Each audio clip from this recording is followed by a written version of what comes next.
Hi, welcome back to Ribbon Candy Hooking. I'm Deanna. Today I'm going to be doing a little bit of cutting with my Sizzix cutter. This comes up a lot in our groups. I look at all the buying and sell groups and the conversation groups, all the rug hookers, a lot of people having heard about the Sizzix cutter, which comes from the old tattered flag. That's where I got the Sizzix. This is it right here, Sizzix. And I'm going to show you what this is because a lot of people have heard of it, but they don't know what it is and they don't know how it works. They don't know the sort of pros and cons of it. To me, it's all pros. I love this machine because it's fast and you're going to see how quickly it cuts and how many strips it cuts at once. If you want to work fast, if you are tired of a lot of lint in the air, this really cuts down on that too. And I really enjoy using it. So I'll show you how it works. It's a real simple machine. It is basically this piece here, and it comes with trays. So, for example, this is one of the trays. I'm going to hold it up.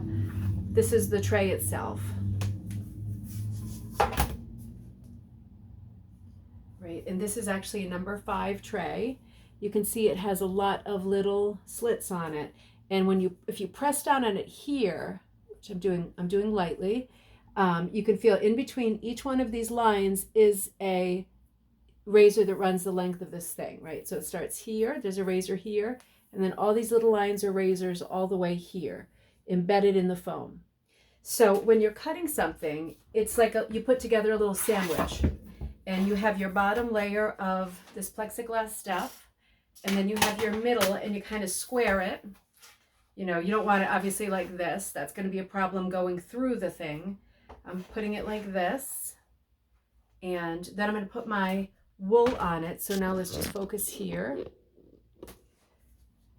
Do that. Let's see, what should I cut? I need to cut everything. So the good thing about it is it will sort of cut 2 to 3 sheets, or 1 of course. Now I rarely put 3 in unless they're super thin, but of course super thin wool is typically not great for hooking anyway, so I rarely put 3 in. I typically put 2, and with this one I can just fold it over. Now you can see from the way that I've done this that this is where it's going to cut. These lines are where it's going to cut, and this piece that I've cut, that I've already cut and placed on here, is right within these lines. So it's going to sit right there, and it's going to cut every piece of it. In other words, if I placed it like this, then it would come out having cut just strips through the middle, and I would have a giant leftover selvage here and here too. So by folding it in half, I'm able to get all strips from this. So I've got it centered real nice over here. I've got it centered, and then I have my top part of the sandwich. This has had a little more wear and tear. Putting this down too, and I'm making sure it's pretty straight. It doesn't have to be crazy. You don't have to go nuts and get out like a level, you know, fluid level or anything like that. And then I take my sandwich and I put it here, right? Square, it feels good to me, and I crank.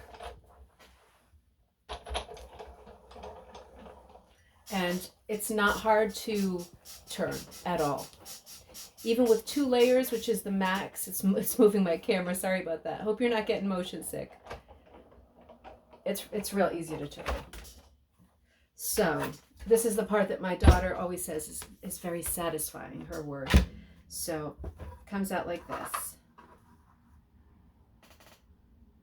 All right, all beautiful number 5s, perfect. So there's a little bit of lint in the air, and there's a little bit of lint here.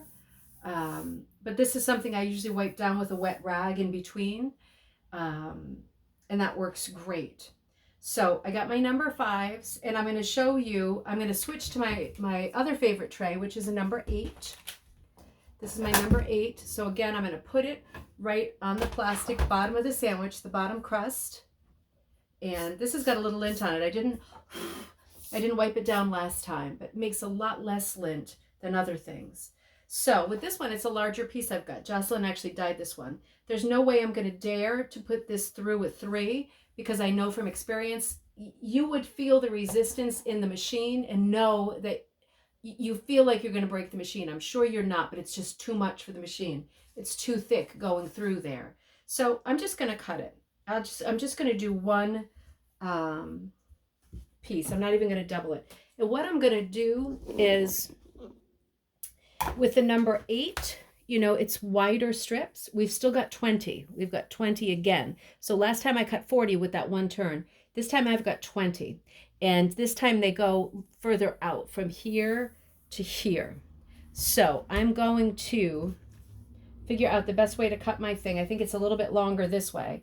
So I'm going to place it this way, and then I'm going to cut it in a way that it's going to get to that last without having a lot of extra. This is not going to give me a lot of extra. I'm going to do just like that. And it's going to cut, it's going to cover this area pretty perfectly. And I think I'm going to be able to use every single strip that this guy makes this time. I think I measured that. I was just measuring it. That's all I was doing. I'm bringing you back and putting the 8s through. Back into the tray. Same deal. I hold it down just to be, you know, careful. I've got a drink balanced on the other end of the table here, and you're right there with me on my phone. This is not a very stable table, my hobby table. So it comes right up the other side. And then again, take the lid off, and here are actually 21 because I had an extra one on this side. It would be at least 28s. Now, if I had folded that over, of course, I would have 40 with that one turn, and that would be amazing. It's a very quick cutting machine because you get at least 20 strips with every turn. So for that reason, I love it. Now, when you order it, mine came with the machine, and it came with one tray. And the tray included the tray itself, right? The black tray, and then the 2 sandwich pieces to put it through the Sizzix machine. I think it was about $2.90 something like that. And then the extra trays, I think are like $120. You'd have to check Old Tattered Flag, and that will change, of course. It's July 2020. But for what it is and for what it does, it's amazing to be able to have this many strips be produced in that amount of time. Is crazy times. So I got my primitive 8s, and then I've got my 5s for a kit, and you can see how fast it goes. It's very easy to use, and then you're storing the machine, and however many trays you get, just storing them flat. So really easy. I really recommend it. It goes so much quicker than other cutting machines, but it's a preference thing like anything else. I just wanted to show you how it works in case you've heard of it and haven't seen it in action. Very easy to use and even kind of fun. Take care from Ribbon Candy Hooking. See you next time.